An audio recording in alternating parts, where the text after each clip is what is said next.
Hi everyone, and welcome to video number 14 on USA conflict 1954 to 1975.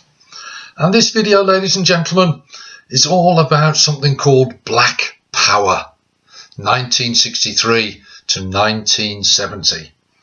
Now, in the previous video we looked at a man called Malcolm X, Malcolm Little, Malcolm X. And when we looked through his life, I suggested to you that he was quite a significant figure. He was quite an important figure in civil rights. And one of the reasons for that was that he developed a new strategy, new tactics for the civil rights struggle. He was rejecting Martin Luther King's non-violent approach, at least for part of his life. And it was this new, more extreme, more radical approach that led to what we know as Black Power, and what I will cover in this video. So, by 1963, some civil rights activists were rejecting Martin Luther King's non-violent approach. And the reason for that can be symbolized by this, ladies and gentlemen. I apologize for my terrible artwork. That is supposed to be a fist. And it was a symbol of Black Power, 1963 to 1970. Now, what are we talking about? What are we talking about here? What do we mean when we say Black Power and the fist? Well, here's a way which hopefully will help you to remember it. There we have the fist, F-I-S-T. Many black people in America were full of frustration. They were frustrated because the idea of integration, black and white living together equally, they thought that was coming far too slowly. They thought that Martin Luther King's non-violence was too slow, and therefore they wanted new tactics, different tactics. Fist, frustration at the slow nature of the integration, and they wanted new tactics. Fist, ladies and gentlemen. Reminds me of the old story of the tortoise and the hare, and they had a race. Now the tortoise is very, very slow, and the hare is very, very quick, ladies and gentlemen. And many people in early 1960s were frustrated at the slow nature of progress in the civil rights movement, and they decided to try a different approach, and that was Black Power. They were very angry. What were they angry about? Well, because the progress was so slow, because some white people, particularly in the South, didn't want to integrate, didn't want to be equal. They were angry about a complete lack of equality. And they're saying, look, it's pointless asking the white people to help us because many of them do not want to. Therefore, we should take it ourselves, act ourselves, not rely on white people to give us equality. We need to take it. We need to be proud, pride in being black, self-respect, enjoy our black heritage, be proud of our black heritage. And if necessary, use self-defense, fight to get it. This was the big difference with Black Power compared to Martin Luther King's non-violent approach. They were angry. They faced discrimination every day of their lives, education, employment. They faced poverty. This is what Black Power was campaigning for, to end discrimination in these areas. Black Power also campaigned against the Vietnam War. They were important in the anti-Vietnam War movement. More on that in videos to come later. But Black Power's support was strongest amongst the youth. They were prepared to try a different tactic. They were more extreme, particularly the youth in the northern cities, the ghettos of America, ladies and gentlemen. So that's what Black Power was basically all about. A different approach. Now, one of the new leaders who emerged at this time, a man called Stokely Carmichael. Stokely Carmichael. As Ned Flanders of Simpsons fame might say, Oakley dokley, here comes Stokely. Sorry about that. Stokely Carmichael. Very important in the area of black power. Now, at first, he was a member of SNCC, SNCC. Can you remember what that stood for? Bonus points if anyone said Student Nonviolence Coordinating Committee.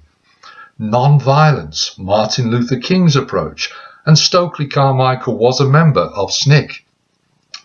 And if you remember from previous videos, SNCC and other civil rights groups were particularly interested in trying to get blacks registered to vote, because they thought by doing that we can begin to change the system and improve our lives. And if you remember 1965, the Voting Rights Act by President Lyndon B. Johnson, and more black people were registered to vote, and that was a step forward.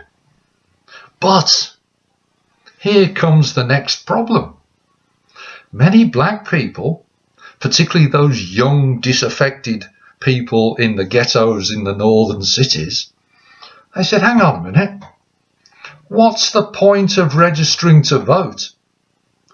Because who can we possibly vote for? There's no one who's going to represent us. There's no one who's going to focus on our lives.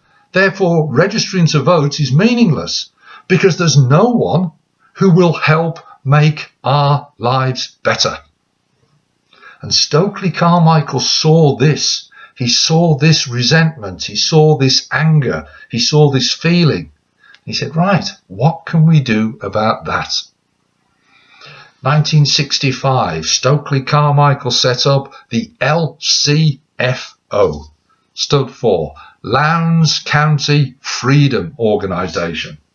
Now, Lowndes County, ladies and gentlemen, is right down here in the state of Alabama. We've looked at Alabama before, because what have we seen in Alabama?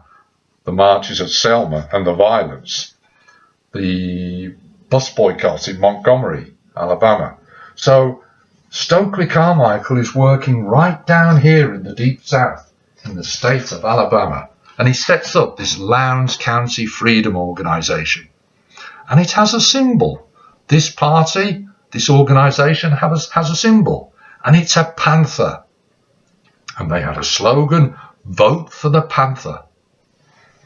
So Carmichael is beginning to become more extreme. He's a member of SNCC, non-violence, but he's beginning to see maybe we need to go a different path. May 1966, Carmichael is elected chairman of SNCC. He's now in charge of SNCC. And this is where he changes and moves it away from non-violence to a more extreme and radical approach, particularly in the northern cities. He becomes chairman in May 66. In June 66, there is a march against fear down in the state of Mississippi. Here, right next to where Alabama is. Mississippi, Alabama. We've seen Mississippi before. Can you remember anything about Mississippi? Bonus points if you remembered. 1, James Meredith at the University of Mississippi trying to register. And 2, if you remembered the Mississippi murders. So there is a march against fear down here in the state of Mississippi. And a 220-mile march was organised protesting against the violence that the blacks faced in the South and particularly in the state of Mississippi. On day 2 of the march, James Meredith was shot. James Meredith. That's correct. The man who tried to get into University of Mississippi. The man who President Kennedy sent thousands of troops to support and allow him in. James Meredith was shot on the second day. The march continued. Leading the march, Martin Luther King, Stokely Carmichael. Martin Luther King made speeches saying, look, yes, we're marching. Non-violence is the best way to get our aims succeeding. He wanted to use non-violence. At the same time, Stokely Carmichael is marching and he's giving his speech. He's saying, no, I think more extreme direct action is needed. In the march against fear, we see the two men, King and Carmichael, with their two different approaches, non-violence, more extreme, black power. Some agreed with King, particularly the older members, the original civil rights activists. Some agreed with Carmichael, particularly the younger people. At this time, therefore, we get a split in the civil rights movement. Some people are moving away from the older civil rights groups like CORE, Congress of Racial Equality. Many of the original groups had white members. Some of the Black Power young people are saying, no, the white people haven't really worked with us. It hasn't got us anywhere, or it's got us too slowly back to the tortoise. So there is a split developing here. Some of the white people felt slightly less welcome. So maybe they thought, well, what's the point? I'm not going to bother. It was a strange time in the civil rights movement. We get these two different approaches. Now, I mentioned there the party symbol was the Black Panther.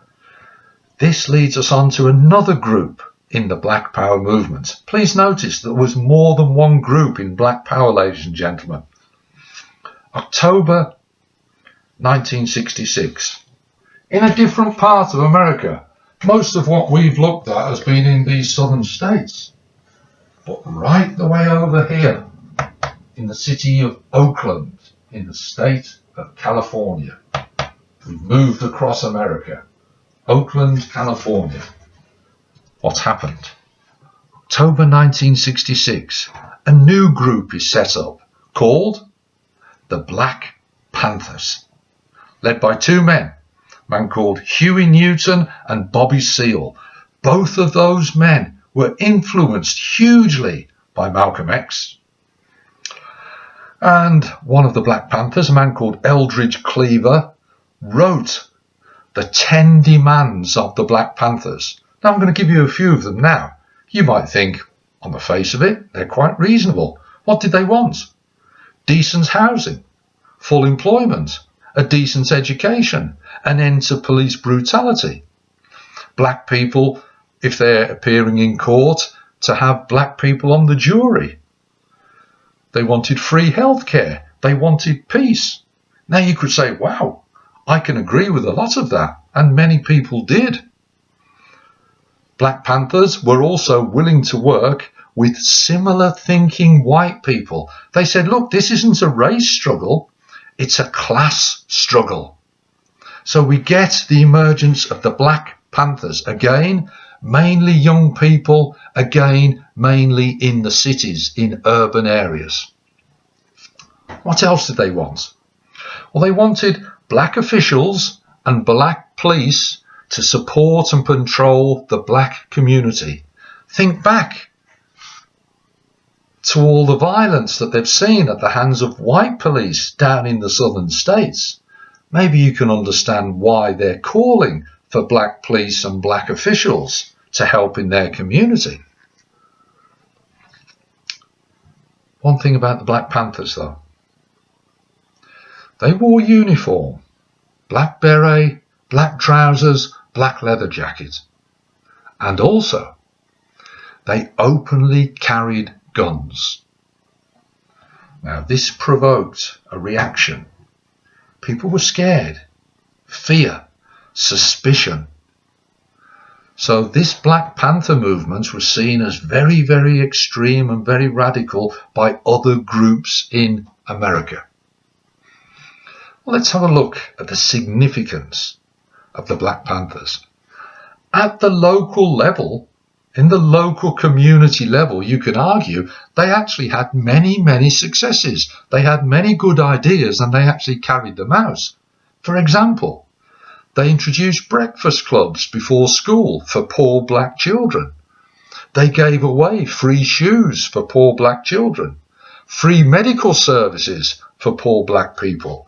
You can argue they were fantastic steps forward if you're in a poor black community.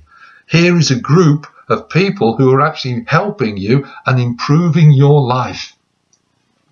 They tried to get federal officials or local officials, who were often white, remember, to improve the local area, such as put in street lighting or pedestrian crossings near schools. You can't argue. These are very, very good steps.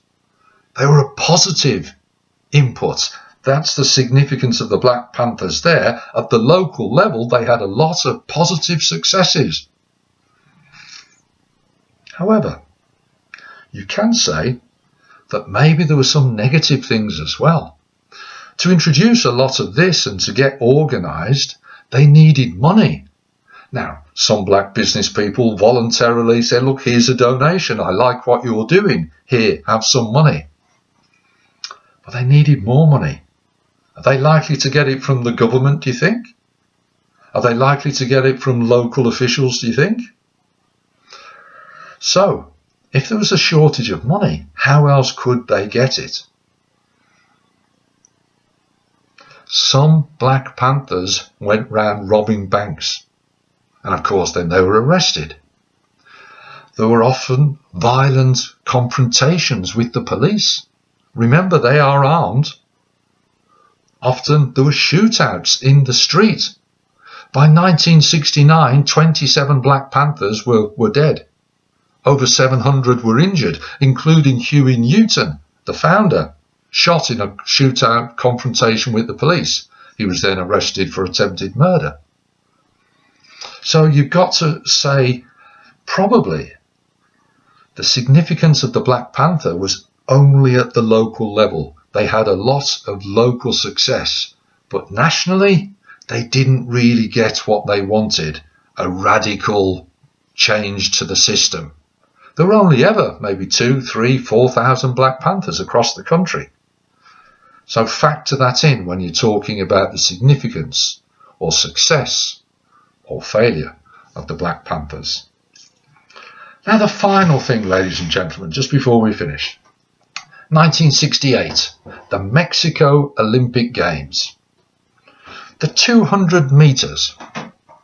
First, a man called Tommy Smith, Black American. Second, a man called Norman, white Australian. Third, a man called John Carlos, Black American.